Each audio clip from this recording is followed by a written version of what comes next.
I witnessed, recorded, and produced these videotapes of the Washington, D.C. hearing. Their authenticity is above question. This is a hearing about the government licensing the electrocution of people to cause grand mal seizures. This is produced as part of the ongoing work on the website, thewaythetruthandthelife.net. Think of the millions of dollars, taxpayers' money, spent to pay psychiatrists and their supporters and for the worldwide travel in putting this conference together, while the victims and opponents had to pay their own way.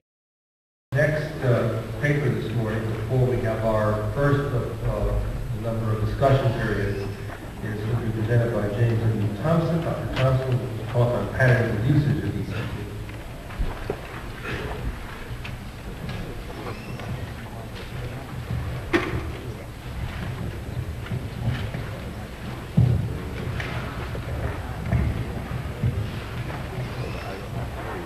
Good morning. I'm here this morning to provide a little context. A little context for the Consensus Conference, specifically to share some data with you on ECT use. That is what is actually happening out there. There are other data that I'm going to present today. I'm not trying to do a literature review.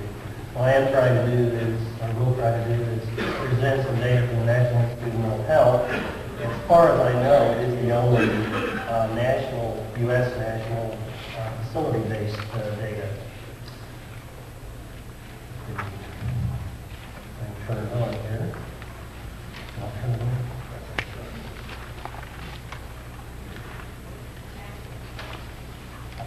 First slide, please.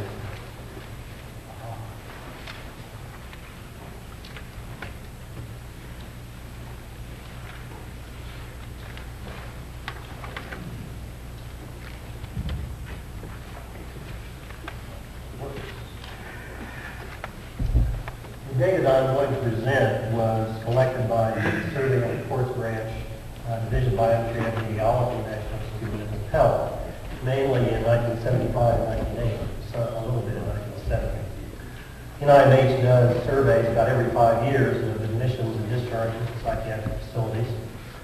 And the kinds of facilities include general hospitals, private psychiatric hospitals, state and county mental hospitals, VA hospitals, and also at least once in outpatient clinics. I will just briefly say that a sample of each facility type is chosen in these surveys, and a sample of admissions or discharges is chosen within each sample facility. A form is filled out for each case is chosen as a sample using chart information. 3 months later, another form is filled out on that same case, again using chart information. That form includes data on what treatment was received by the patient, including whether they got ECT or not. Samples are weighted to provide national estimates, and I would say that no regional or state estimates are available from this survey, nor are individual facility statistics available because of the way the survey is put together. This is national data. I also want to say that what I'm going to present is descriptive. I'm not making any attempt to test hypotheses here. If the word significant creeps out of my mouth, you may ignore it.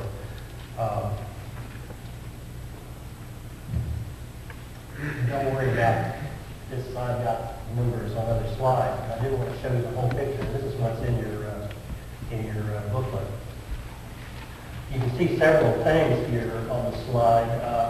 First of all, the number of admissions, which is right here under total. That's the total number of admissions to these kind of facilities, has generally gone up, although it varies. It's gone up in private general hospitals and general hospitals under private ownership. It's gone down a little bit in public hospitals, public general hospitals. Admissions have gone up in private psychiatric hospitals. Admissions have gone down a little bit in state and county hospitals. I might just mention here that Dr. Clareman showed you resident patients in state hospitals, that is, who is actually there at any point in time. That has gone down dramatically. The number of admissions to state hospitals has not gone down terribly dramatically.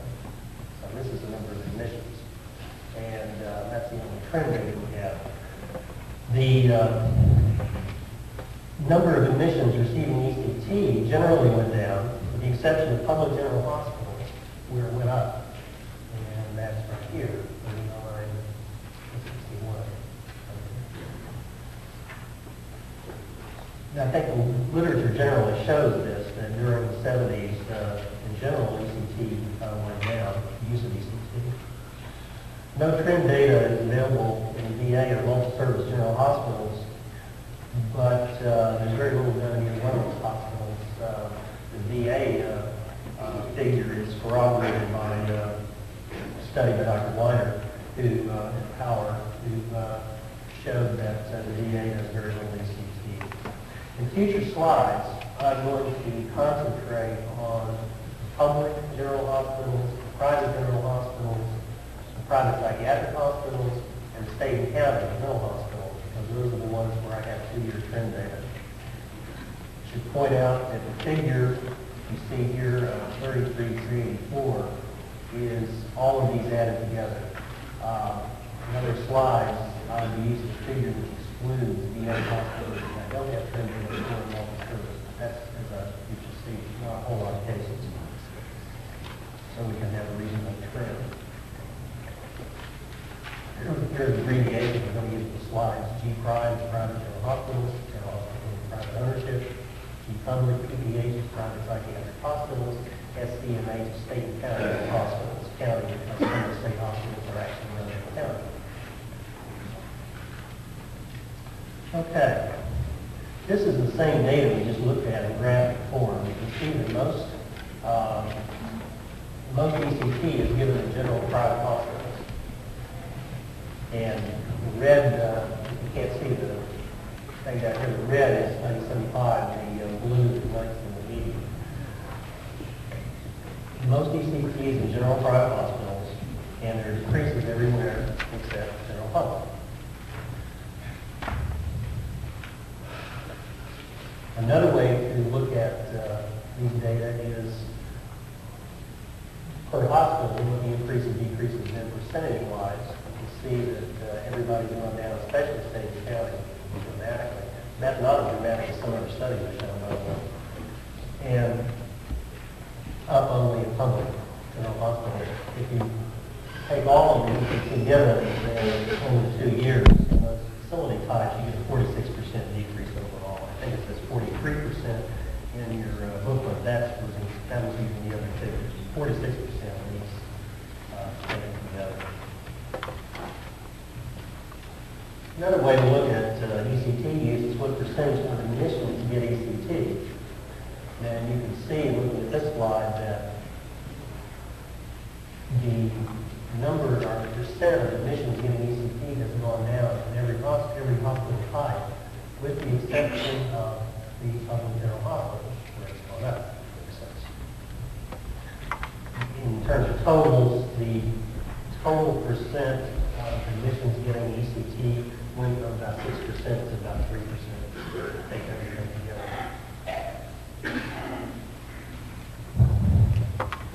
A figure that's often used in the literature is ECT for 10,000 population. I figured it 2 ways here. One is, because it appears at least 2 ways in the literature. One is taking the total population of the U.S., and then others taking the population over 15, because people under 15 don't tend to be ECT. You can see that in 1975, the whole population went from about 2.75 to 1.47. Taking the older group, excluding the kids, 3.68 to 1.11. So it's definitely gone down in terms of population.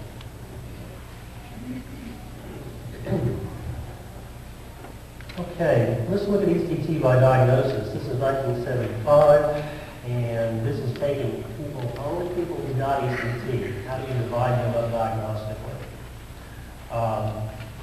Let me point out that there are 2, it's not just a bad lighting, there are actually 2 black bars here, that's a mistake.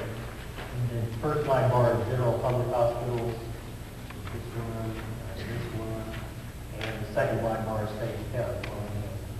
So let's verify that. Overall, 64% of patients who get ECT have affective disorders, and 24% have schizophrenic disorders. The state and county hospitals are the only ones where schizophrenia outweighs affective, and I might say that that has a lot to do with the fact that there's a lot of men, interestingly, diagnosed as schizoaffective. Schizophrenic category does include schizoaffective, and I'll say a little more about that later. Just to quote one figure from the literature, Mills et al. Says 75 and 20, and 75% affective and 20% schizophrenic, and that pretty well goes along with the other studies. OPS-Y, these others psychotic, and a big bar here for state and county is largely paranoia. This is other neurotic and miscellaneous, as everything else. Let me point out, too, in this diagnostic slide that this is primary diagnosis only. That is, the first diagnosis is put down on the chart.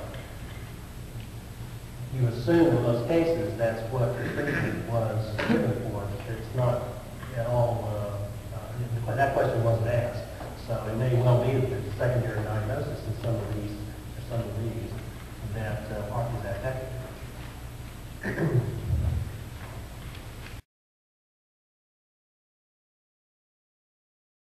At the FDA hearings, the testimony on the reclassification of electroconvulsive devices cited the literature as whether signed or false, typically about 150 joules of energy in a treatment. With the new Thymatron electroconvulsive device, if you check out at 400 volts, maximum of 0.9 amps, and 320 some millisecond pulses. Could you finish up your question, your remarks? Yeah, I would like somebody to tell me. I'm a teacher as well as a physicist, and I brought a kilogram with me. Teachers like to demonstrate. Now, this is a kilogram. It's 2.2 pounds. Heavier than a hammer I used to hit an amp. I wonder if possibly like Dr. Stein could tell me how high I would have to drop this kilogram from in order to have it hit the ground with 150 joules of energy.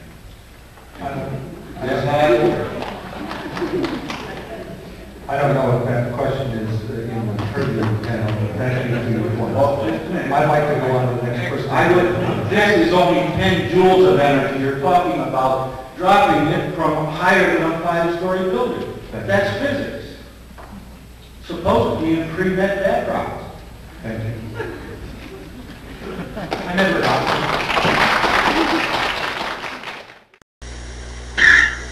All right, out with your gum. Out with your gum.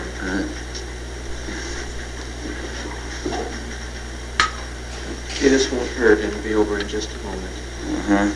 What's that? Conductant. Oh, dabble, do you? Right, Mr. Jackson. Open your mouth. What's that? This will keep you from biting your tongue. Well, Now just bite down on it.